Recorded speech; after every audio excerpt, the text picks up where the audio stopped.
आगे बढ़ेंगे और खबर शामिल करेंगे चनियोट से। राना तजम्मुल वसीम की रिपोर्ट के मुताबिक जहां पर पुलिस खिदमत मरकज ने माह मई की रिपोर्ट जारी कर दी है। माह मई में पुलिस खिदमत मरकज से 4000 से जायद अफराद मुस्तफीद हुए। गुज़श्ता माह के दौरान 1256 लर्नर परमिट और 139 लर्नर परमिट रेवेन्यू जारी किए गए हैं।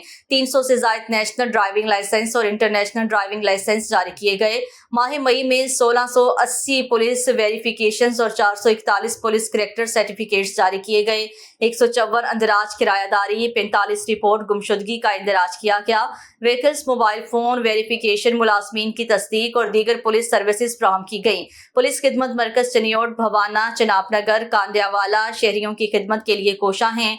DPO अब्दुल्ला अहमद ने कहा है कि पुलिस खिदमत मरकज में वन विंडो ऑपरेशन के तहत शहरियों को मुख्तलिफ 15 सहूलियात फ्राहम की जा रही हैं। पुलिस खिदमत मरकज में जदीद तकाज़ों के मुताबिक शहरियों को बर वक्त रहनुमाई और सहूलियात फ्राहम की जा रही हैं।